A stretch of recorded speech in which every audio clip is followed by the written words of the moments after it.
Nous allons aujourd'hui parler de quelque chose.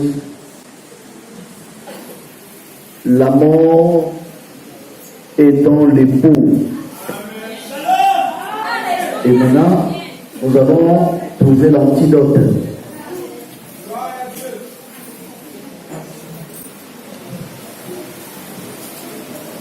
La mort est dans le pot. Et maintenant, nous allons parler de cette mort dans la peau avec l'antidote. Maintenant, on dit dans le livre de 2 Rois, chapitre 4, verset 38, la mort est dans les peaux. Frère, dit ça devant l'écriture n'est pas bon. Je vois les gens souffrent un peu pour copier les pièces. Frère, il est là. C'est un peu facile. Oui. La mort est dans les peaux. 2 Rois. Oui. Le chapitre 4. Le verset 38. Le verset 38 de 2 Rois, chapitre 4. Élisée revient à Gilgal. Élisée revient à Gilgal. Et il y avait une famine dans le pays. Il y avait une famine dans le pays de Gilgal. Comme les fils des prophètes étaient assis devant lui, comme le fils du prophète était assis devant Élisée, il dit à son serviteur, mets le grand pot, et fais cuire un potage pour les fils des prophètes. Oui. L'un d'eux sortit dans les champs. Pour cueillir des herbes. Il trouva de la vigne sauvage. Et il y cueillit des colquintes sauvages. Plein son vêtement, quand il rentra, il le coupa en morceaux dans le pot où était le potage, car on ne les connaissait pas. On servit à manger à ces hommes, mais dès qu'ils eurent mangé du potage, ils s'écrièrent, la mort est dans le pot. Homme de Dieu, et ils ne purent manger. Élisée dit, prenez de la farine, il en jeta dans le pot et dit, sert à ces gens et qu'ils mangent. Et il n'y avait plus rien de mauvais dans le pot. Acclamons pour la parole.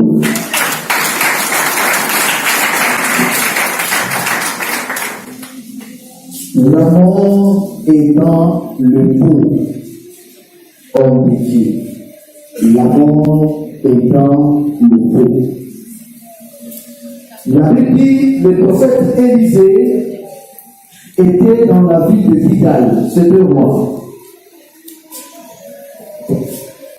2 Rois, chapitre 4, à partir du verset 38. Élisée était dans la ville de Gilgal. Et à cette période, il y avait une famine dans la ville. Quand Élisée, le prophète, arrive, il a trouvé le fils des prophètes qui était là. Élisée a ordonné qu'on puisse préparer du potage. Potage, ce que vous appelez souvent bouillon. Vous mangez souvent du bouillon, non? Le bouillon, voilà. Il demande qu'on puisse préparer du bouillon, du potage dans le pot. Pendant qu'il préparait du bouillon, un des fils des prophètes qui était dans le champ, il a fait l'erreur, il a cueilli des vides sauvages et des colquettes sauvages. Colquettes sauvages, c'est ce que vous appelez concombre amer. Et il a amené, il a mis ça dans le pot. Voilà la nourriture préparée. Lorsqu'on sert le fils du prophète, la nourriture d'Élisée, imaginez les gens qui avaient faim. Quand les gens ont faim, on les sert à manger du bouillon. Ils ont commencé à manger avec rapidité. Automatiquement, tous ont crié, oh mon Dieu, prophète Élisée. La mort est dans le pot. Donc il fallait que l'homme de Dieu apporte l'antidote. assainir la nourriture du prophète afin que le fils du prophète puisse manger. Est-ce que quelqu'un comprend? Le rôle d'Élisée, quand on a dit que la mort est dans le pot, il fallait qu'il puisse assainir. C'est pourquoi je parle de l'antidote. L'antidote, c'est quelque chose qui travaille contre une maladie. C'est comme un médicament, c'est quelque chose qui est là seulement pour combattre d'autres attaques. Si quelqu'un, c'est comme le vaccin, l'antidote, c'est-à-dire quand il y a du poison, on peut avoir l'antidote de poison. J'étais une fois à Kinshasa. J'ai vu le pasteur prêcher, c'est-à-dire on le vit dans une église, il vient avec un micro. C'est-à-dire comme nous sommes là, j'ai vu le pasteur, mais il vient avec sa Bible et son micro. Qu'est-ce qui se passe? Au nom de sa cause du poison, on poisonne tous les micros. Donc si tu es invité quelque part dans une église, tu viens prêcher avec ton micro. Si tu dis Jésus, tu vas partir.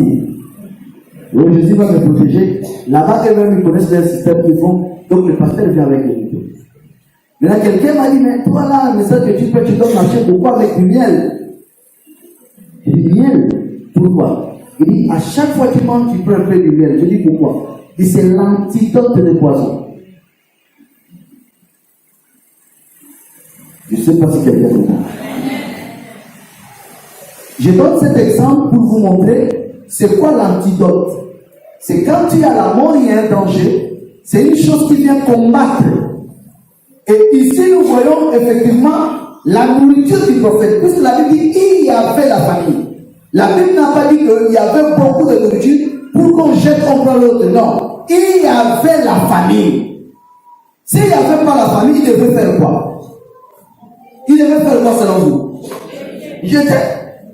Non, on prépare une nourriture, on vous dit, il y a eu un lézard qui est mort à l'intérieur. Vous allez manger? Moi, je ne savais pas que si le lézard tombe dans la marmite, c'est la mort. Je ne savais pas ce que j'ai appris. C'est vrai ou c'est faux? C'est ce que j'ai dit. On m'a dit ça. Que lorsque vous préparez, veillez un peu à la cuisine. Les lézards, même, c'est les geckos. Les lézards, c'est pas les, c'est les geckos. Vous voyez, petit lézard là de la maison, qui est un peu à la main, un peu comme ça. Voilà, gecko. S'il tombe dans la nourriture, c'est toute la famille qui va mourir. Je ne sais pas si c'est vrai ou c'est faux, mais ce que j'ai appris. Mais imagine qu'un gecko est tombé dans la marmite et que vous ouvrez la sauce, vous le marquez les geckos. Vous allez manger? Mais si vous avez la famille, alléluia. C'est ça le problème. S'il y avait l'abondance, il devait faire quoi? Jeter. Mais le problème, c'est qu'il y a la famine. C'est pourquoi on a introduit. On dit à l'introduction, il y avait la famine. Donc, on ne peut pas jeter cette nourriture, car c'est une nourriture du prophète. Il faut faire quoi? Il faut forcément un antidote. Bien-aimé dans le Seigneur, la Bible dit qu'il y a deux types de familles. Nous avons la famille naturelle, c'est-à-dire manque de nourriture. Vous connaissez cette famille?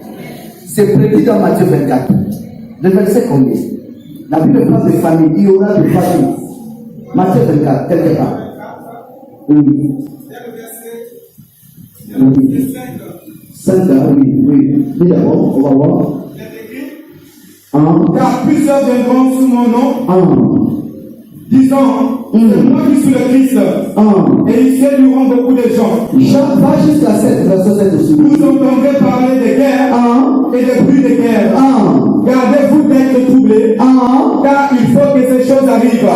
Mais ce ne sera pas encore la fin. Une nation se lèvera contre une nation et un royaume contre un royaume.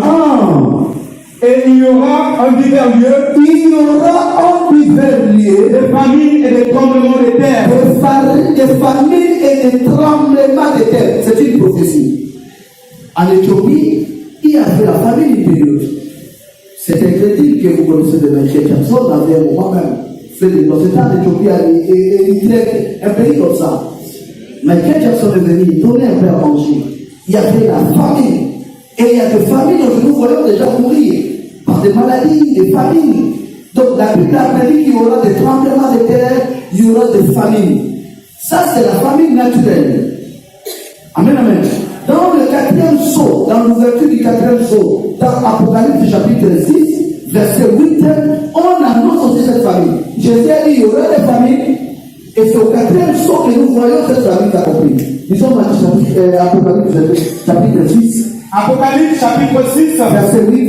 Dès le verset 8, il est écrit je regardais, et voici parmi un cheval d'une couleur pâle, celui qui le montait, s'est nommé la mort, et le séjour des morts l'accompagnait. Le pouvoir leur fut donné sur le quart de la terre pour faire périr les hommes par l'épée, par la famine, par la mortalité et par les bêtes sauvages de la terre. S'il vous plaît.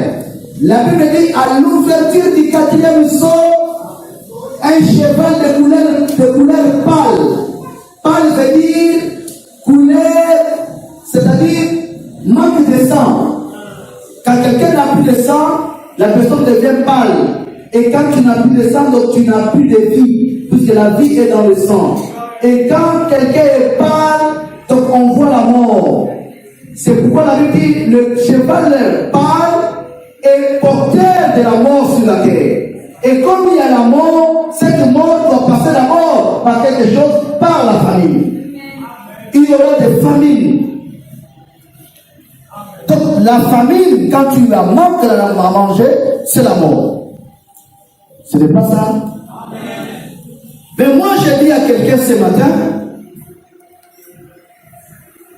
la Bible dit toute écriture est inspirée de Dieu, utile pour enseigner, pour corriger et pour instruire, pour convaincre aussi. Si la Bible a écrit cette histoire, cette écriture a son utilité. Et aujourd'hui, nous allons voir l'utilité des 2 Rois 4:38. Aujourd'hui. C'est ça. La famine que la Bible parle, ce n'est pas un manque de pain. Ce n'est pas un manque de riz. Ce n'est pas un manque de la viande. C'est une autre famine que Amos le prophète a annoncé aussi. Dans Amos chapitre 8, verset 11. Amos chapitre 8, verset 11. Il est écrit. Écoutez vous-même Amos. Amos 8, verset 11. Il est écrit. Voici, les jours viennent. Un jour, les jours viennent. Les jours viennent. Dit le Seigneur l'Éternel. Dit le Seigneur. Où j'enverrai la famine dans le pays. Où j'enverrai la famine dans le pays. Non pas la disette du pain. Non pas manque du pain. Et la soif de l'eau. Et la soif de l'eau. Mais la faim et la soif d'entendre les paroles de l'Éternel. Oh, alléluia. Amen. Il y a 2 types de famine. Il y a famine et manque de pain. Et il y a famine et manque de la parole. Est-ce que quelqu'un comprend? Parce que l'homme a des nourritures. Quand Jésus avait la famine, Jésus lui-même avait la famine dans Matthieu 4. L'Esprit a transporté Jésus dans le désert. Il a jeûné pendant 40 jours, 40 nuits. Il y eut faim. Le tentateur s'approcha de Jésus et lui dit, si tu es fils de Dieu, ordonne à ces pierres de devenir des pains. Le Seigneur a répondu, il est écrit, l'homme ne vivra pas de pain seulement. Donc, pour vivre, on a besoin du pain. Mais l'homme ne vivra pas de pain seulement. Il vivra aussi d'une autre chose. C'est quoi? La parole. Donc, il y a des moments où on peut parler de famille, manque de pain. Et il y a des moments où on peut parler de famille, manque de quoi? J'ai soif de l'eau, j'ai soif aussi d'écouter la parole.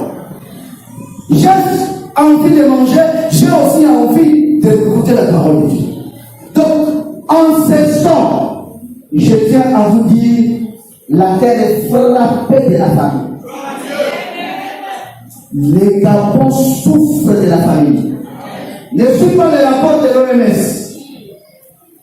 Si vous regardez les Gabonais, ils sont chétifs. Ils sont totalement maigris. Si vous regardez les gens qui vivent au Gabon, ils sont chétifs à un niveau que vous-même vous allez payer. Pas avec le regard charnel, le rapport de l'OMS, non. Mais par rapport à la Bible, remarquez très bien que Jacob et Laban discutaient de brebis. Mais Jacob avait tout fait pour qu'il puisse savoir que le brebis chétif, il a donné à Laban le brebis chétif et lui-même il a pris des brebis de bonne santé. Et nous sommes les brebis du Seigneur. Étant les brebis du Seigneur, nous devons être en bonne santé. Pas en mangeant des viandes, pas en buvant des rideaux, mais en écoutant la vraie parole de Dieu. Est-ce que quelqu'un comprend? Le Gabon est frappé de la famine. Vous pouvez vérifier, sans les enquêtes de l'OMS, sans les enquêtes de FAO, sans les enquêtes des organismes internationaux, vous-même, vous quittez de AONG jusqu'à Okala, vous allez remarquer qu'il y a un problème de nourriture de Dieu. Il y a du riz, il y a du pain, mais il manque une chose, la parole de Dieu. Comme il y a des restaurants, il y a des endroits aussi où on donne à manger aux gens. Si vous allez derrière le stade, vous allez retourner vendredi. Si vous allez au vélo, manger quelque part, vous allez retourner vendredi, parce qu'il n'y a rien. La famille que la Bible parle, c'est la famille de la parole. Souvenez-vous, Abraham est descendu en Égypte pour chercher à manger. Isaac est parti chez Abimelech pour chercher à manger. Joseph, toute sa famille, ils sont descendus en Égypte pour chercher à manger. Ruth et son mari sont partis au pays de Moabite pour chercher à manger. Bien-aimé dans le Seigneur, Élie, à son temps, Israël était frappé de la famille. Si vous remarquez bien, ces familles que j'ai énumérées, comme celui de Ruth, comme la famille de temps d'Élie, ce n'est pas des familles de manque du pain, c'est la famille aussi aujourd'hui de manque de la parole. Souvenez-vous, Naomi, elle a quitté Israël pour aller au pays de Moab avec son mari. Elle qui était israélite, son mari était israélite. Ils ont quitté Israël pour aller au pays de Moab pour trouver à manger et à boire. Parce que dans leur pays, il y avait un problème de nourriture. La Bible nous montre que Ruth, la belle-fille de Naomi, est l'image de l'église. Elle n'était pas juive, elle n'était pas israélite, elle était moabite. Elle va se marier avec Boaz, qui est l'image de Christ. On n'a plus le temps pour expliquer toutes ces choses. Vous connaissez déjà. Mais remarquez, avant leur union, le pays était d'abord frappé de quoi? De la famille. Élie le prophète est le type de Christ. Dans 1 roi 17, la Bible dit qu'il y avait une famille. Élie avait dit pendant 3 ans et 6 mois, il n'y aura ni pluie, ni rosée en Israël. Le pays était frappé de la famille. Et pendant que Israël était frappé de la famille, le prophète était envoyé quelque part à Sarepta, chez une veuve. Élie est le type de Christ dans 1 roi 17. La veuve de Sarepta est le type de l'église. Christ va quitter Israël pour venir vers les nations. Donc, je vous donne seulement ces exemples pour que vous compreniez que 2 Rois chapitre 4, la mort est dans le pot. Cette famille que la Bible parle ce n'est pas seulement la famille de manque de nourriture, mais c'est la famille aussi spirituelle manque de la parole de Dieu. C'est pourquoi quand le prophète est venu, le prophète a donné la nourriture au fils des prophètes. Souvenez-vous au temps d'Élisée, et le roi Akab avait tué la quasi-totalité des prophètes de Dieu. Malgré il a tué ses prophètes, ils avaient des fils. Et tout Israël sont des descendants des fils des prophètes. Jézabel et Akab ont exterminé les prophètes. Leurs fils sont restés. Au temps d'Élisée maintenant, Élisée était face aux fils des prophètes. Ils avaient la famille. Qu'est-ce que le prophète a fait? Le prophète a donné à manger. Alors, souvenez-vous dans Exode, la Bible dit le prophète est la bouche de Dieu. Donc, le prophète est le porte-parole de Dieu. Donc, si le prophète Élisée a donné à la nourriture au fils des prophètes, il ne s'agit pas seulement du pain, il s'agit aussi de la parole. Ce qu'apporte le prophète, c'est une nourriture pour les enfants de Dieu.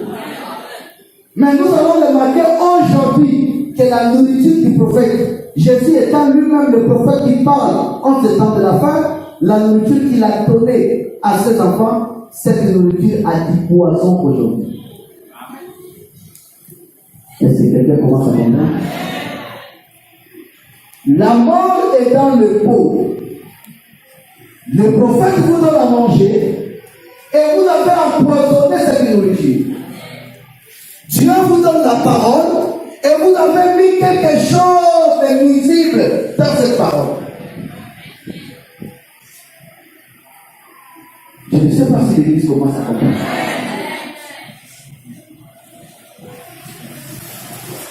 Dieu nous donne la parole. La parole, c'est une nourriture. L'homme ne vivra pas de pain seulement. L'homme vivra aussi de la parole, de toute parole qui sort de la bouche de Dieu. L'aigle a une manière de manger que d'autres oiseaux n'ont pas, ou d'autres espèces. Qu'est-ce que l'aigle fait, ou comment l'aigle procède pour donner à manger à ses enfants, à ses petits aiglons? C'est totalement différent de la poule. La poule aussi, c'est un oiseau de la basse-cour. Il est comme aigle. Il est dans la même classe que les volailles. On donne à manger à ses oiseaux, ses poussins. L'aigle aussi donne à ses aiglons. Mais quand la poule donne à manger, elle gratte le sol. Elle voit un grain et elle fait appel aux poussins. Les poussins viennent prendre le grain et mangent. Ce n'est pas la même procédure que l'aigle. Quand l'aigle veut manger, l'aigle devait donner à manger à ses enfants. L'aigle mange d'abord lui-même. Et il fait sortir la nourriture dans sa bouche. Il ouvre grandement sa bouche. Et ses petits aiglons introduisent leur bec au niveau de la bouche de la grande mère aigle. Et c'est de la nourriture qui se trouve dans la bouche de maman. C'est-à-dire, si cette nourriture a du poison, la première personne qui doit manger, c'est d'abord la mère. Alléluia. L'aigle évite à tout prix que ses enfants vont manger puissent connaître, puissent toucher le sol, puissent se mélanger avec la santé. De la même manière, lorsque Dieu nous nourrit, il veut que nous nous servons d'une parole saine et propre. La Bible que vous voyez vous dit souvent que c'est la parole de Dieu. Mais je tiens à vous dire aujourd'hui, la mort est dans la Bible. Si la Bible est un gâteau, si la Bible c'est du pain, si la Bible c'est la parole de Dieu, nous avons la Bible ce matin, les catholiques ont la Bible, partout ils ont la Bible.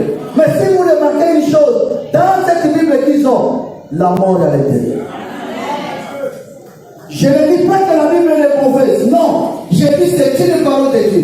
Puisque la Bible dit, toute écriture est inspirée. C'est poussé par le Saint-Esprit que les hommes ont parlé. Et une écriture, par définition, c'est quoi? C'est l'ensemble des signes qui garde la parole et la pensée d'une manière durable. Donc Dieu, pour garder sa parole et sa pensée, Dieu s'est servi de l'écriture. Si Dieu s'est servi de l'écriture pour garder sa parole et sa pensée, aujourd'hui nous avons cette écriture, on peut dire que l'écriture est la parole de Dieu. Mais faisons tellement attention. Cette même écriture aujourd'hui, nous trouvons la mort à l'intérieur. Est-ce que quelqu'un comprend? Est-ce qu'on peut crier la mort est dans le pot? Est-ce qu'on peut crier la mort est dans le pot? Maintenant, si la mort est dans le pot, vous voulez quoi? Attendez pour vous-même. Les fils des prophètes ont crié. Élisée, tu nous as donné à manger. Prophète, tu nous as servi la parole. Mais lorsque nous goûtons cette parole, il y a eu un individu, on ne sait pas, il est passé par où. Il a pris le concombre dans la mer. Il a mis dans la nourriture. Cette bouillon est devenu amer. Si nous mangeons, c'est la mort. Il faut assainir la nourriture. Aujourd'hui, nous voyons des gens prêcher.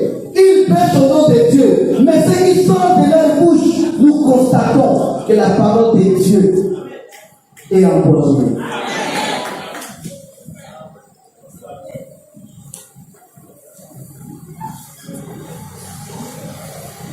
Mort dans le pot veut dire simplement la nourriture de Dieu a du poison. Et la nourriture de Dieu, c'est la parole.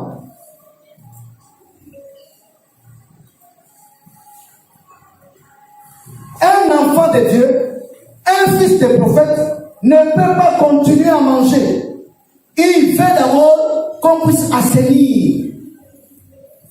Et aujourd'hui, il n'y a pas de l'antidote. C'est pour vous préparer contre ces choses. Nous allons prendre une écriture. Vous allez remarquer comment éviter la mort dans le pot, d'une manière ou d'une autre. Genèse chapitre 7, 26. Genèse 26. Au verset 15. 15, oui. Tous les puits qu'avaient creusé les serviteurs de son père, tous les puits qu'avaient creusé les serviteurs d'Abraham, du temps d'Abraham, son père, les Philistins les comblèrent et les remplirent de poussière. Alléluia. Abraham avait creusé des puits. Je ne sais pas si vous comprenez. Ces puits que le prophète a creusé, c'est un héritage pour ses enfants. Abraham a laissé à Isaac l'héritage des puits. Il dit, mon fils, j'ai creusé des puits. Tu peux te servir de ces puits pour boire l'eau qui est dans le puits. Ces puits étaient bien préparés pour Isaac. Mais quand Isaac arrive dans ce pays de Guérard, il constate que les puits qu'avait creusé Abraham dans le pays des Philistins, les Philistins sont venus. Ils ont mis quoi? De la poussière. C'est-à-dire, ils ont mis la nourriture du serpent. Car la Bible dit, Dieu avait maudit le serpent en disant, tu mangeras la poussière toute ta vie. Et l'eau, c'est la parole. Donc, ils ont pris la sémence du serpent. Ils ont introduit dans le puits de Dieu. Isaac était obligé de creuser d'autres puits, donner d'autres noms, pour qu'il puisse boire l'eau. Car le puits d'Abraham, l'eau qui est dans ce puits est mélangée maintenant de quoi? De poussière. Je ne sais pas si quelqu'un comprend. Un Philistin, c'était un incirconcis. Abraham avait reçu le signe d'alliance. C'était la circoncision. Lorsqu'Abraham avait tissé l'alliance avec Elohim, le signe de cette alliance était la circoncision. Isaac était circoncis. Mais les Philistins, c'était un peuple incirconcis. Et aujourd'hui, Paul dit la circoncision n'est plus charnelle. C'est au niveau du cœur. Alors si la circoncision est au niveau du cœur, Paul dit, circoncire un enfant de Dieu aujourd'hui, consiste c'est à ôter l'incrédulité dans le cœur. Alléluia. Donc si les Philistins étaient incirconcis, donc les Philistins sont taxés des incrédules. Alors l'incrédulité, c'est le fait de rejeter la parole de Dieu. Voilà comment les incrédules aujourd'hui, même dans le puits d'Abraham, de poussière. Vous êtes perdus. Non. Vous ne comprenez pas. Je parle de la mort. Dans le pot, il y avait la nourriture à manger. Ils ont empoisonné la nourriture. Et un enfant de Dieu ne peut pas manger cette nourriture empoisonnée. Il faut assainir. Je donne l'exemple d'Isaac. Il avait hérité des puits qu'avait creusé son père Abraham à son temps.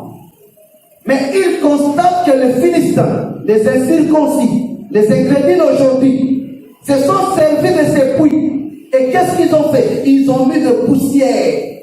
Alors je vous ai dit, la poussière est la nourriture du serpent. Et le serpent est celui qui a introduit la mort. Donc en mettant de la poussière dans l'eau pure d'Abraham, c'est une manière de mettre la mort dans cette eau. C'est pourquoi Isaac n'a plus cette eau.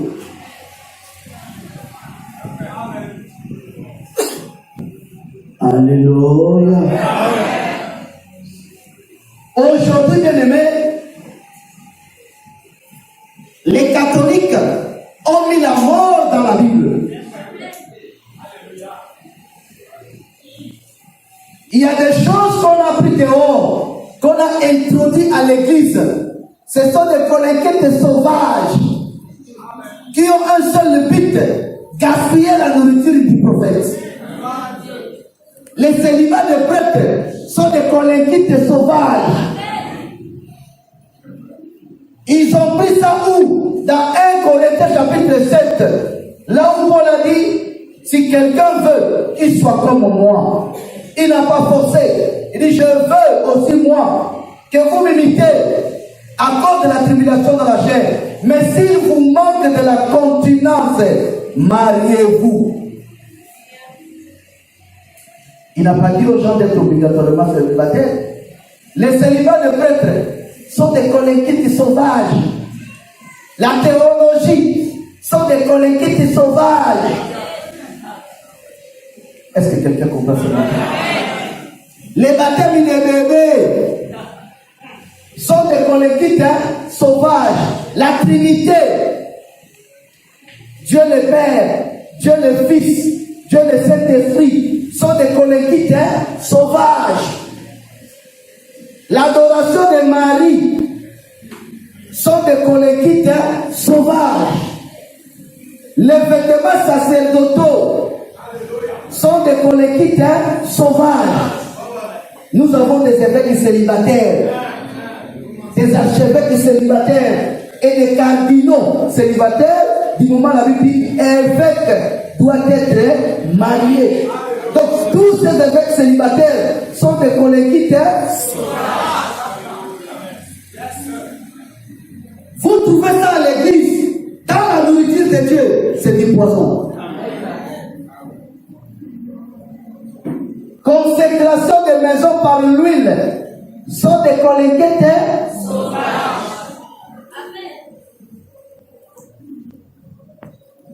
Oh, nous allons consacrer la maison, nous allons mettre l'huile. C'est des collectifs sauvages, mes frères. C'est la mort. Voilà comment ils ont mis la mort. Et il faut assainir maintenant. Je vais vous donner l'autre exemple. Dans Matthieu chapitre 16, vous allez voir toujours la mort. Suivez-moi, bien aimé. Au moment où l'autre est arrivé à Sodome, pardon, les hommes sont arrivés à Sodome, ils étaient reçus par l'autre. C'est ce que dit la Bible, n'est-ce pas? L'autre a donné à manger aux anges. Il les a servis du pain sans les anges. Lorsque Dieu a établi la Pâque, qui représente aujourd'hui la mort de Jésus-Christ, dans Exode, chapitre 12, il a dit, vous allez manger la Pâque, toujours obligatoirement, avec des pains comment? Sans levain. Et nous savons tous, Paul dit Christ est notre, donc Jésus est notre Pâque. Donc si Jésus est notre Pâque, mangeons la parole avec des pains comment? Pain là, c'est la parole. Sans levain, c'est-à-dire sans ajout. Ce que vous ajoutez là, c'est ce qui devient des collectifs sauvages.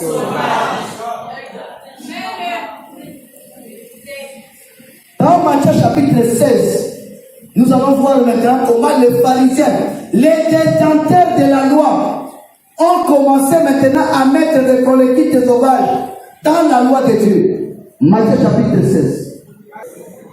Matthieu chapitre 16, dès le verset 6, il est écrit, Jésus leur dit, gardez-vous avec soin du levain des pharisiens et des sadducéens. Les disciples raisonnaient en eux-mêmes et disaient, c'est parce que nous n'avons pas pris du pain. Jésus l'ayant connu dit, pourquoi raisonnez-vous en vous-même, gens de peu de foi, sur ce que vous n'avez pas pris le pain? Êtes-vous encore sans intelligence? Et ne vous rappelez-vous plus les 5 pains et les 5 pains des 5000 hommes et combien de paniers vous avez emporté? Ni les 7 pains des 4000 hommes, combien de corbeilles vous avez emporté? Comment ne comprenez-vous pas que ce n'est pas au sujet du pain que je vous ai parlé? Gardez-vous du levain des pharisiens et des sadducéens. Alors ils comprirent que ce n'était pas du levain de pain qu'ils avaient dit de se garder, mais de l'enseignement des pharisiens et des sadducéens.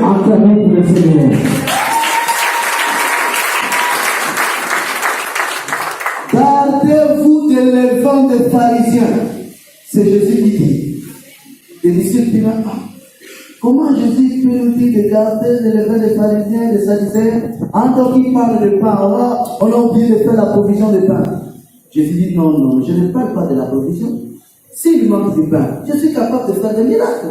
Ce n'est pas à cause du pain. Le levain des pharisiens, c'est une autre chose. Ils ont vite compris que non, c'était les enseignements. Amen, amen. Alors, bien aimé, donc nous comprenons que Christ est la pâte. Pour préparer du pain, il faut une pâte. Et Jésus est la pâte. Maintenant, il dit le pain que nous mangeons, qui est la parole, c'est une pâte sans levain. Alors, un commerçant, une commerçante ne peut pas faire des gâteaux sans mettre le levain dans la pâte. C'est possible avec tout le monde, sauf les commerçants. Alors, les enseignements des pharisiens nous montrent qu'aujourd'hui, la mort est dans la porte, c'est une mort introduite par des pasteurs commerçants. Je ne sais pas si vous comprenez. Prière, payant. Tout payant. Rencontrer l'homme de Dieu, payant. Concert, payant. Tout est payant. Suivez-moi très très bien, je vais expliquer. Jésus dit, faites très attention au levain des pharisiens. Levain, selon Pierre, Jean et Jacques, ce sont des enseignements des pharisiens. Et les pharisiens enseignaient la loi. Mais comment les enseignements deviennent dangereux? Et on dit maintenant, ils ont ajouté du levain dans la pâte. Alors, pour que quelqu'un ajoute du levain dans la pâte, forcément, il faut qu'il soit commerçant. Parce que le commerçant ne peut pas faire une pâte sans levain. S'il fait une pâte sans levain, il est perdant. 1 kilo de farine, si vous faites la pâte, c'est comme ça. Vous pouvez expérimenter, c'est comme ma mère. Si vous faites la pâte d'1 kilo de farine, c'est comme ma mère. Et si vous vendez, vous n'allez rien gagner. Le prix d'1 kilo de farine, vous faites la pâte, vous vendez les gâteaux, vous n'allez rien gagner. Mais si vous ajoutez du levain, demain matin, vous allez trouver au niveau des couvercles s'abomber. Vous allez gagner à des forces centiples. La pâte va quadrupler. La pâte va tripler. La pâte va bomber. Et c'est les commerçants qui utilisent de levain. La parole de Dieu, Christ est une pâte. Christ est une pâte, Christ est le pain. Donc si nous mangeons Christ aujourd'hui, c'est une pâte sans levain. C'est du pain sans levain. Mais aujourd'hui, le fait que nous avons des commerçants, il faut ajouter du levain dans la parole pour gonfler la pâte et gagner quelque chose. Alors, selon la prophétie, c'est à l'ouverture du 3e sceau que cet esprit va entrer maintenant à l'église. Apocalypse chapitre 6. Apocalypse chapitre 6. Cheval de couleur noire.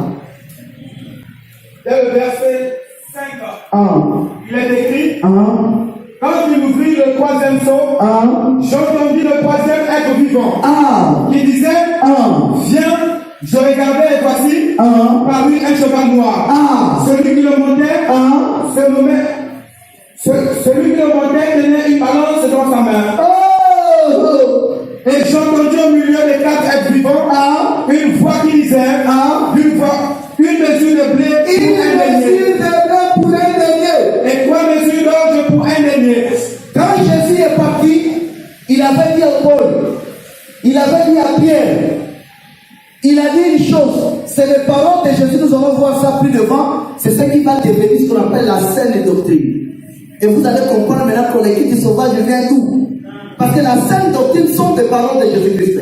Jésus-Christ a dit, vous avez reçu gratuitement, donnez-le aussi gratuitement. C'était devenu une doctrine. Il faisait tout gratuitement. Mais la Bible nous montre qu'un esprit va venir sur la terre à l'ouverture du 3e sceau. C'est un cheval de couleur noire. Il a dans sa main une balance. Prière payant. Ça vient du 3e sceau. Si Martin Luther a protesté contre l'église catholique, c'est au moment où il avait fait le tour à Rome pour rencontrer le pape Léon X. Il a constaté une chose qui l'a choqué. Le pape Léon X vendait les indulgences. C'est-à-dire les gens payaient l'argent pour aller au paradis. C'est ce qui a créé l'église protestante. Ça avait choqué Martin Luther. C'est comme ça qu'il avait pris les 95 thèses de Luther. Il a taxé le pape de tous les noms. Il était contre cette pratique. Tout était payant. Pour aller au ciel, les gens payaient. Aujourd'hui, pour être guéri, il faut payer. Pour célébrer le mariage, on paye maintenant.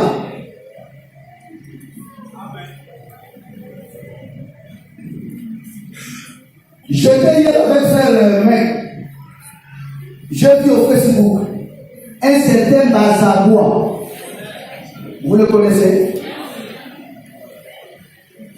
Un certain.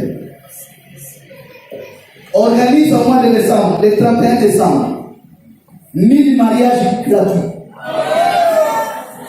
Il faut seulement s'inscrire. Gâteau, gratuit. Alliance, gratuit. Mairie, gratuit. C'est la sélection, c'est génial. C'est quoi? J'ai posé la question dans sa page Facebook. Apôtre, tout est gratuit. Mariage est gratuit. Tout est gratuit. Il dit pour que nous aidons les gens de sortir de la fornication. J'ai posé la question. Et la note.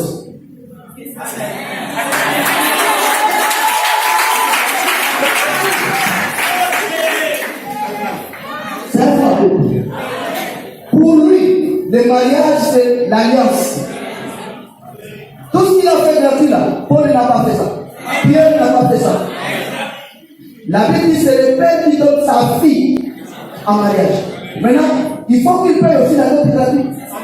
Parce que tu vas amener les gens à la mairie avec une autre.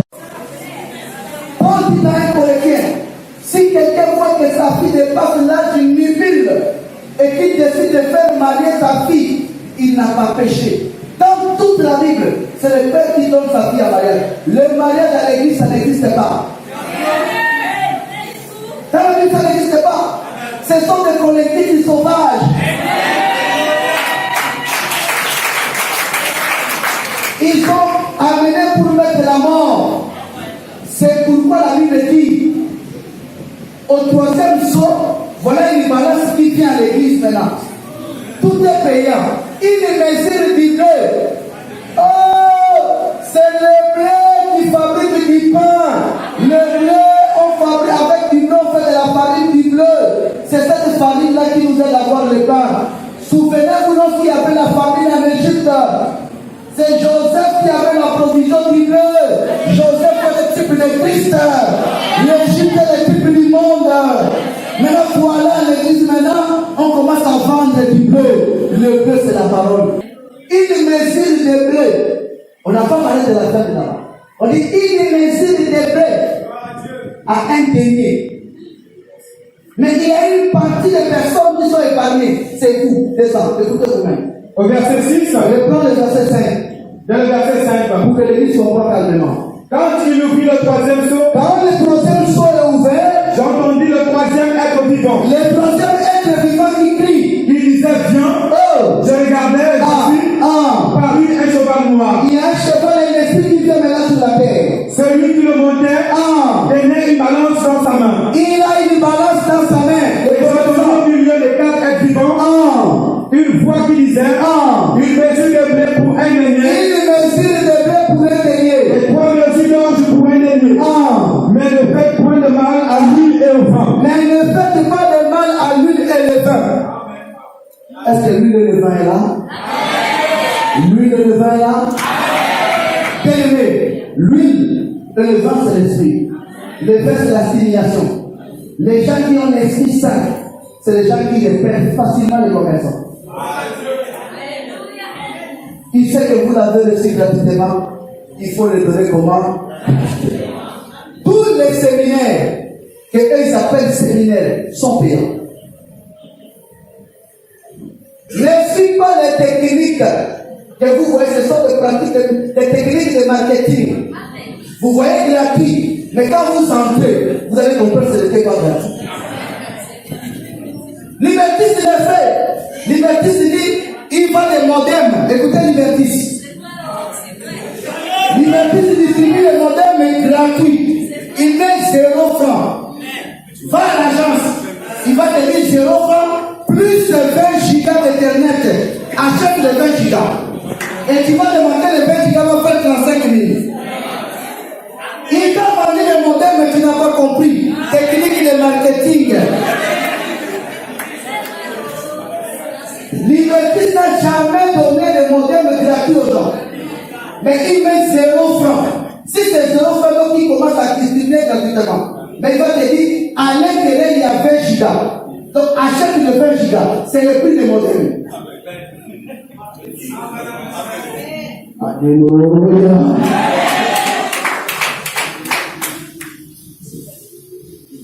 Et même vous entrez dans le séminaire, vous entrez gratuitement, vous trouvez une chaîne dans vous faire voir. Le programme commence, le thème est là, tu es excité, tu dis amen, À la fin, on te dit, avant d'avoir tout ce que tu as écouté, il faut se dire. Je ne sais pas si vous comprenez. Si tu ne fais pas, tu n'auras pas. Donc, en un mot, tu regardes, tu as fait 3 jours. Tu as aimé. Si tu n'as pas l'argent, tu n'auras pas. Forcément, tu dois donner. Je ne sais pas si vous comprenez. C'est seulement technique. S'ils mettent séminaire entre payant, les gens les viendront. On met tous les séminaires, ça finit toujours par la distribution des enveloppes. Donner, ce n'est pas mauvais. Pourquoi nous avons une corbeille tout à l'heure, vous allez donner? Mais avec l'esprit de marketing, avec l'esprit de balance, ça vient du troisième saut. Et les gens qui le font, la Bible dit ce sont des commerçants. Voilà aujourd'hui les collectés des sauvages bien-aimés. Les levants des pharisiens. Jésus-Christ a laissé la saine doctrine. Saine, c'est quelque chose qui est bien pour la santé. Quelque chose qui n'est pas nuisible. Et la saine doctrine sont des paroles de Jésus-Christ. C'est propre pour notre vie. C'est propre pour notre santé. Nous allons prendre Timothée.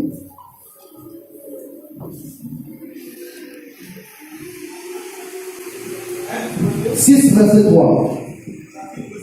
1. Il est écrit, 1. si quelqu'un enseigne des fausses doctrines Si quelqu'un enseigne des fausses doctrines et ne s'attache pas aux saintes paroles de notre Seigneur Jésus-Christ ne s'attache pas aux saines paroles de notre Seigneur Jésus-Christ, et à la doctrine qui est selon la piété, il est tombé d'orgueil. Il ne sait rien. La doctrine aujourd'hui, ou la saine doctrine, ce sont les saines paroles de Jésus-Christ. C'est ce qui fait la doctrine. Non de doctrine, on appelle ça saine doctrine. Saine doctrine. Sans maladie, sans mort, sans problème. Ça donne la vie. Ça contribue à quelque chose. C'est quelque chose de propre. Les paroles de Jésus-Christ, c'est comme une nourriture. C'est une nourriture saine. C'est pourquoi on appelle ça saine doctrine. Mais la Bible dit, malgré Jésus a laissé la saine doctrine, il y a toujours des gens qui viendront mettre des collectés des sauvages. 1 Timothée chapitre 1 verset 10. 1 Timothée chapitre 1 verset 10. 1 Timothée chapitre 1 verset 10. verset 10. Il est écrit, Oui. les impudiques, les infâmes, les voleurs d'hommes, les menteurs, les parjures, et tout ce qui est contraire à la saine doctrine, conformément à l'évangile de gloire du Dieu bienheureux, l'évangile qui m'a été confié. Je rends grâce à celui qui m'a fortifié. Les gens qui sont contraires, à qui vivent contrairement à la saine doctrine, ils sont à l'église. Ces gens sont à l'église. Les impudiques, les hommes méchants, des mauvaises personnes, on les trouve à l'église. Ils prêchent la parole. Ils sont des sœurs, des frères.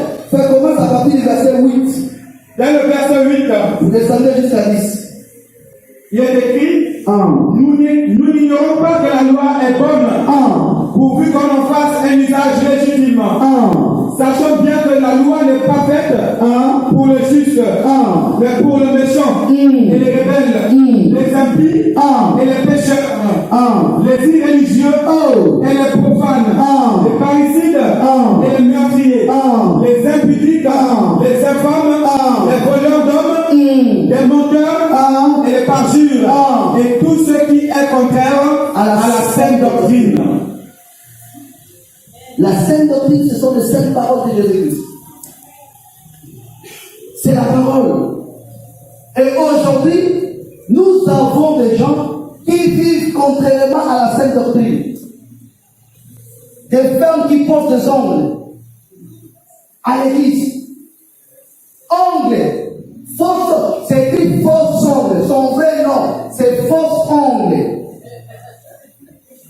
Et tu vois quelqu'un en train de chanter pour le Seigneur avec des faux ongles, des faux cils, en train de chanter pour Jésus. Des gens qui vivent contrairement à la sainte doctrine. La sainte doctrine dit la femme doit s'habiller d'une manière décente. Les gens qui viennent à l'église sexy à l'église, vivent contrairement à la sainte doctrine. Les femmes qui pêchent vivent contrairement à la sainte doctrine. Bien aimé, toutes ces personnes, c'est la mort dans le corps. C'est la mort dans le corps. Nous avons besoin de l'antidote. C'est pourquoi vous avez dit Élisée a mis de la farine. Élisée savait que la farine qu'il est en train de mettre, c'est l'antidote contre les concombres amers. Comme il y a des gens qui connaissent les antidotes contre les poisons. Il faut connaître l'antidote, bien aimé.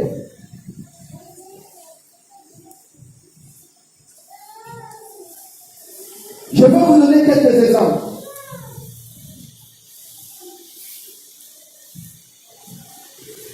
Lorsque nous prêchons toujours, nous racontons des choses. Je raconte des tendances de doctrine. Je ne connais pas toutes les doctrines qui pilinent à gauche à droite. Je raconte seulement. À chaque fois que je raconte une doctrine, la première des choses que je fais, je viens à l'église. Je rencontre à l'église, j'ai rencontré des gens aujourd'hui, ils parlent comme ça, comme ça, comme ça, comme ça. À la fin, je vaccine toute l'église. Vous n'avez pas remarqué ça? Je vous donne tous les vaccins. Ce vaccin que je vous donne, c'est l'antidote. Si vous rencontrez les gens des cris de minuit, les Capou Philippe, dès qu'ils commencent, ils ne peuvent pas vous injecter directement l'antidote. C'est comme l'antitétanique. Je les ai pas dit, vous comprenez. Est-ce qu'il y a des enfants qui n'ont pas reçu l'antitétanique ici? Allez à la pharmacie, ce n'est pas bien. Il faut prendre ces vaccins. On ne sait jamais. Tu peux te faire laisser n'importe comment. Tu auras ce qu'on appelle tétanos. Mais si tu as un antitétanique, cela veut dire tu peux te laisser. C'est un antidote contre ce qu'on appelle tétanos. À chaque fois que je rencontre une doctrine, témoin de Jéhovah, ceci, cela, dès que je discute avec le papa, je vois directement l'église. Ah, ça peut arriver. Un frère, une sœur rencontre ces gens. Il faut directement injecter l'antidote. Je prépare l'antidote, je viens à l'église, je vaccine toute l'église.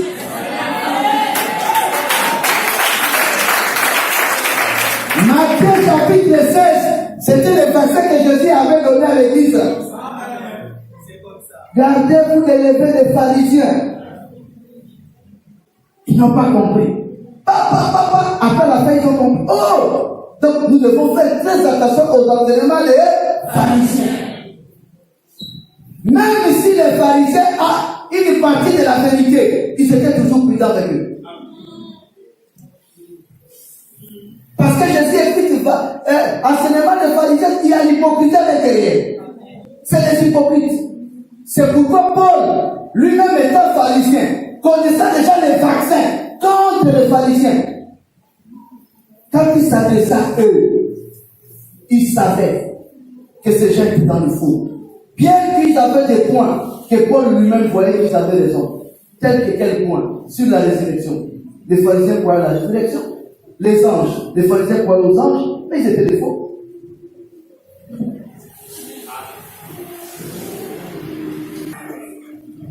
Je ne sais pas si vous comprenez. L'antidote, c'est souvent ce que je vous enseigne à des fois, contre les doctrines qui pilinent à gauche à droite. Ça permet aux enfants de Dieu, lorsque vous goûtez, la mort est dans le poste, ça veut dire quoi? Nous n'avons pas la gendarmerie derrière les gens. Vous goûtez n'importe quoi.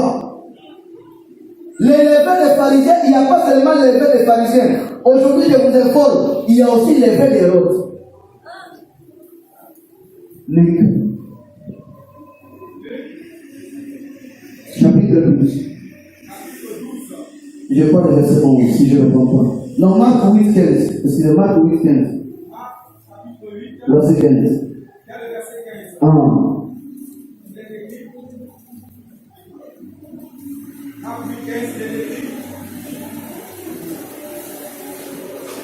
Jésus leur fit cette recommandation. Gardez-vous avec soin du levain des pharisiens et du levain des Hérodes. Merci. Je ne sais pas si l'église comprend. Ne vous arrêtez pas seulement au levain des pharisiens. Il y a aussi le levain des Hérodes. Le levain des pharisiens, c'est ce que les églises enseignent. Le levain des Hérodes, c'est ce que la politique enseigne. Là où vous êtes, vous avez les télé, vous avez la connexion internet. Tous les jours, vous goûtez. Le problème, c'est quoi? La mort est dans le pot, ils ont goûté. Quand ils ont goûté, ils ont compris qu'il y a la mort et ils ont crié. Là où vous êtes, vous goûtez toujours. Vous ne goûtez pas avec la langue, vous goûtez avec les oreilles. Nous enseignons, nos vélas aussi vous enseignent. Nous enseignons, Bollywood aussi vous enseigne. Nous enseignons, j'imagine c'est quoi, vous enseignez. Nous enseignons, Google aussi vous enseigne.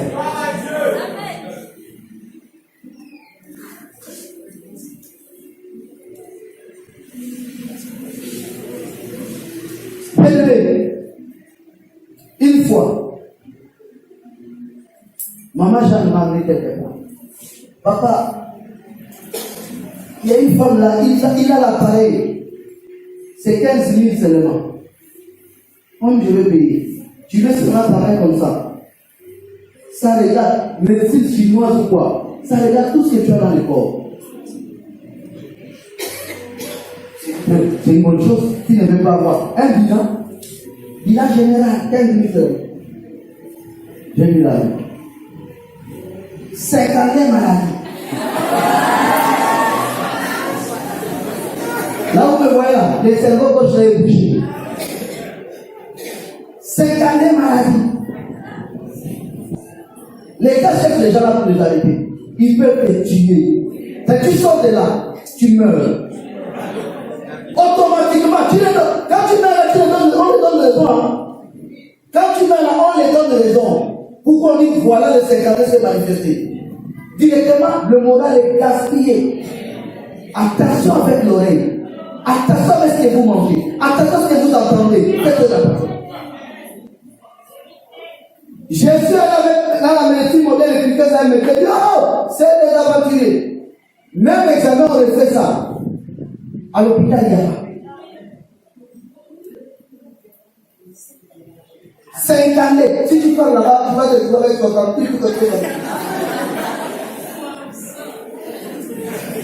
Des cerveaux bouchés, des nerfs à tête. Juste c'est pas des estomacs, tout.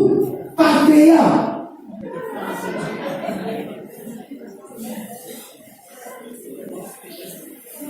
Dès que tu sors, tu dis c'est fini. Attention.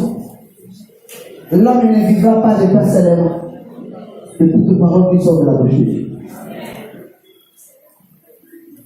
Il y a des paroles où on te dit ton père te dit une chose, tu commences à trembler. Automatiquement, tu vois la mort. Ta mère te dit une chose. L'antidote, c'est ce qui permet le rôle de l'antidote, c'est combattre tout ce qui est nuisible. Tout ce qui peut nuire. La Bible dit honore ton père et ta mère. Si tu n'honores pas ton père et ta mère, la Bible dit tu réduis ta durée de vie. Puisque la Bible dit c'est le seul commandement de Dieu avec promesse. La promesse c'est quoi? Prolonger la durée de ta vie. Cela ne veut pas dire que maman peut te dire allons chez le caca que tu as fait. Si maman dit allons chez un gamin, dis à maman non. Et si maman te dit honore ton père et ta mère, tu ne vas pas honorer, c'est une malédiction. Ne craignez pas, il y a un antidote. Toute malédiction sans cause est nulle et sans effet. La Bible a préparé l'antidote pour protéger les enfants contre les parents qui abusent. Je sais pas si vous comprenez. La Bible nous demande de respecter nos parents. Mais si les parents veulent abuser, Dieu a préparé l'antidote. Toute malédiction sans cause. S'il y a une cause, c'est bien. Mais sans cause est nulle et sans effet. Voilà un peu le sens de l'antidote. C'est pour combattre seulement tout ce qui est nuisible. Au lieu que la crédit au genou, au Pogoué, au genou, à Oyem, quand tu ne fais pas ça, tu meurs. Quand tu... Le fait de Léo, il n'est pas venu. Frère de là, après avoir perdu sa femme, il est venu me voir là, abattu à un niveau que vous ne pouvez pas imaginer. Pourquoi? On a simplement refusé de laver les frères. Alors il dit, chérisez les fois les clous. Même au Congo, c'est comme ça. Les filles, hein, si on ne te lave pas, quand tu perds ta femme ou ton mari, on doit te laver. Si on ne te lave pas, c'est comme une mauvaise sorte qui te suit. Qui va suivre. Ils ont fait ça pour qu'il suit sa femme. Je vais seulement poser la question. Au moment où nous sommes aux États-Unis, il y a des maris qui peuvent être femmes. On les lave. Oh, dès qu'il m'a regardé, la conscience commence à revenir. Il dit non. En France, on les lave. Non. Oh, pourquoi ils ne meurent pas? Oh. Automatiquement, j'ai montré au frère, c'est une affaire de croyance. La Bible dit, il vous sera fait selon votre foi. Si vous croyez à quelque chose, vous obtenez ce que vous croyez. C'est pourquoi la Bible dit, ce que je crains, c'est ce qui m'arrive. Ce que je redoute, c'est ce qui m'atteint. C'est une affaire de croyance, c'est des mensonges. C'est une affaire de croyance. Le fait qu'on croit à ça, on commence à voir. Attention avec découvrir des choses. Si tu es né, tu ne connais pas l'AVC, tu ne connais pas Christ cardiaque, rends grâce à Dieu. Même l'AVC c'est qui? AVC c'est quoi? Ne cherche pas ça. Ne cherche pas découvrir. Les jours que tu vas découvrir, quand tu as moins de mauvaises nouvelles, dès que tu t'as ton corps fait hey. Mais frère, si tu ne connais pas l'AVC, tu peux sentir même que ton bras est parti. Tu vas me dire, non, ça c'est quoi? Ça va passer. Mais si tu as déjà l'information, automatiquement, les cerveaux te rappellent. Ave.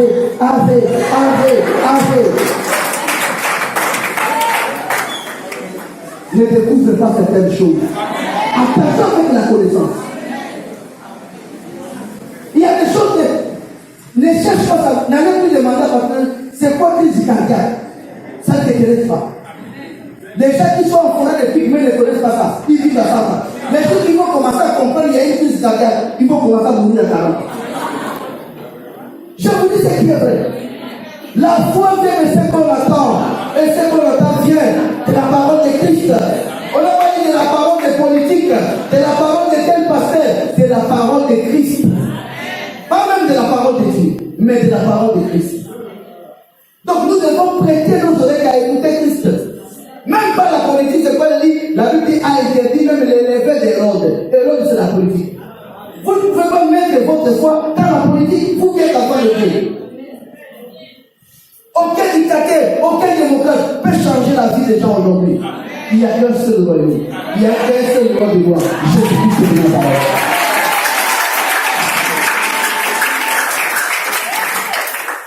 Il faut avoir l'antidote. Dès que je remarque un danger, une fois j'ai parlé avec les gens, ils ont commencé à me montrer la fausseté dans la Bible, la contradiction dans la Bible. Je suis venu ici.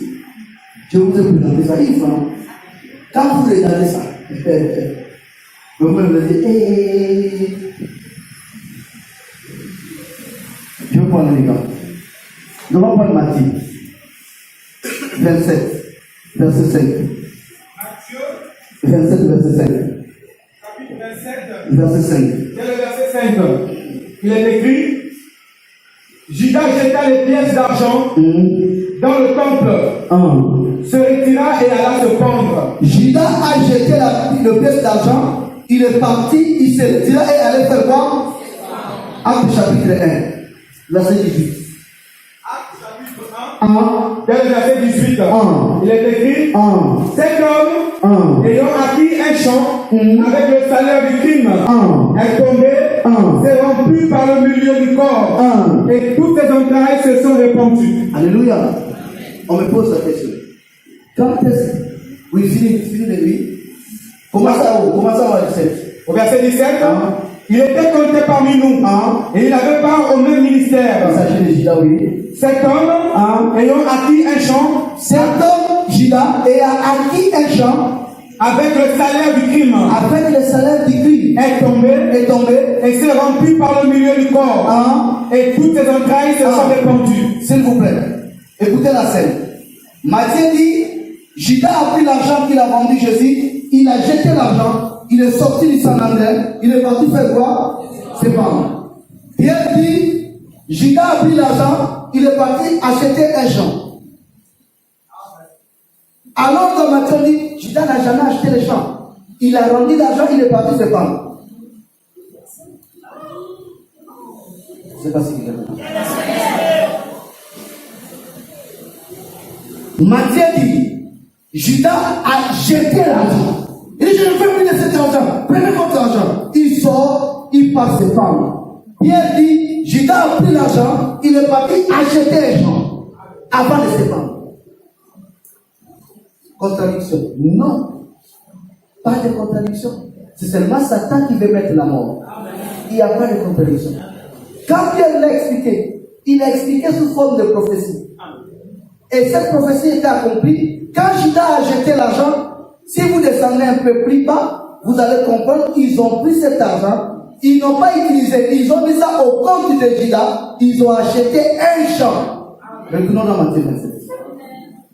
Les champs étaient bel et bien achetés, mais pas à leur compte. Commence au verset 3. Tu descends jusqu'à 6. Au verset 3.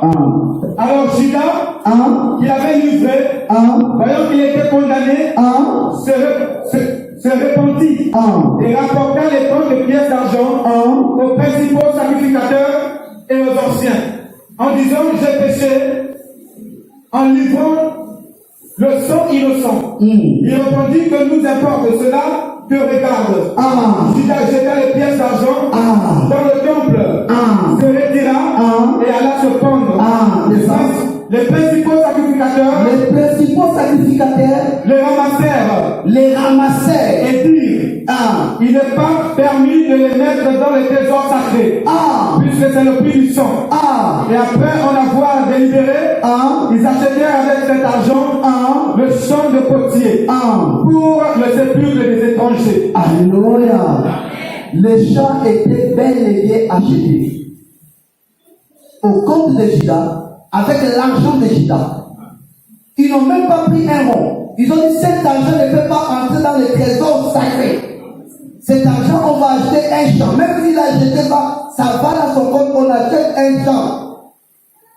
C'est pourquoi Pierre a expliqué la prophétie, avait déjà dit, avait déjà annoncé, et Pierre a rappelé. Il n'y a même pas de contradiction. Mais si tu es petit esprit, tu deviens musulman. Et tu commences à dire: la Bible se contredit, la Bible se contredit. Alléluia. Le cas de la fille de Jairus. Contradiction propre même. Matthieu dit: la fille de Jairus était morte. Lorsque Jairus a rencontré Jésus, Jairus a dit: ma fille est morte. Jérôme Marc Luc dit: Jairus a dit: ma fille est au coma. Pas qu'elle est morte. Ma fille est à l'extrémité, c'est-à-dire entre la vie et la mort. Pourquoi cette contradiction? Est-ce que la fille de Jairus était morte? Nous allons prendre les Écritures. Matthieu 9, 18. Matthieu chapitre 9. Verset 18. Il y a le verset 18. Il est écrit: tandis qu'il leur adressait cette parole, voici un chef arriva, se présentant, se prosternant devant lui, et dit: ma fille est morte. Il y a un instant, mais viens, impose sur les mains, et elle vivra. Jésus se leva. S'il vous plaît. Ma fille est comment? C'est ce que Matthieu dit. Jairus dit à Jésus: ma fille est morte. Viens poser la main à ma fille, elle vivra. Qu'est-ce que Marc va dire? Marc chapitre 5. À partir du verset 23. Dans le verset 23. Il est écrit: il lui adressa cette instance. Prière. Ma petite fille est à l'extrémité.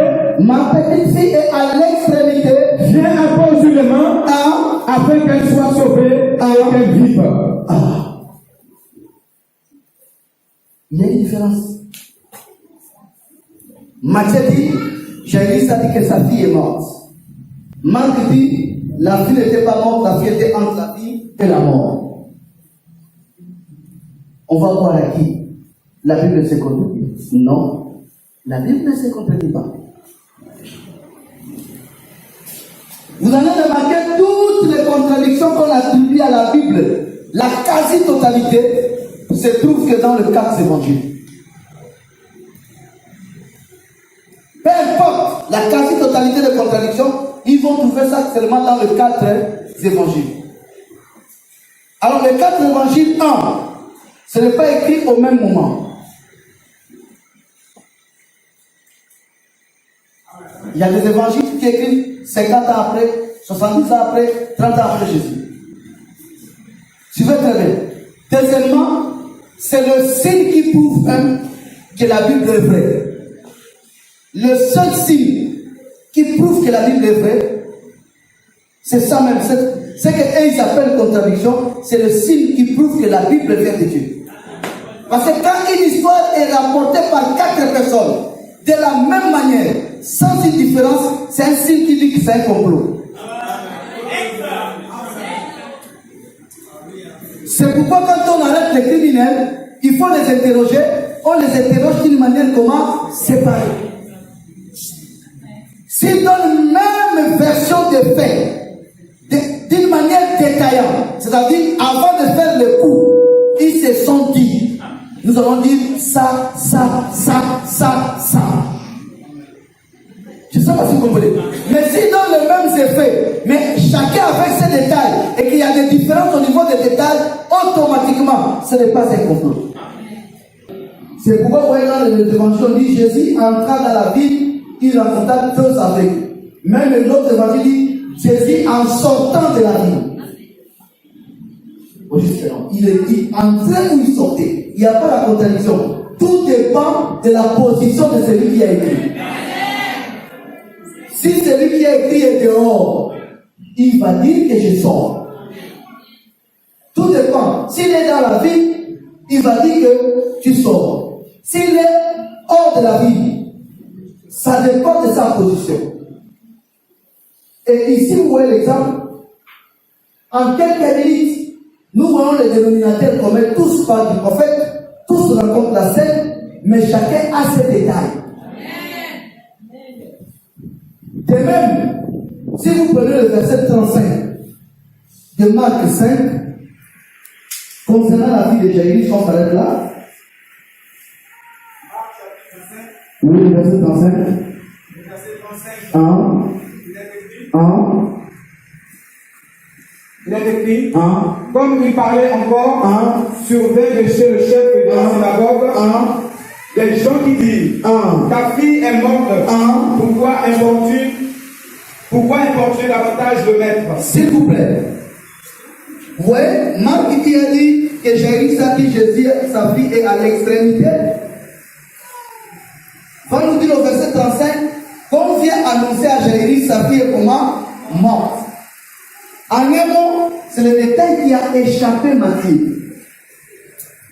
C'est ça que vous comprenez.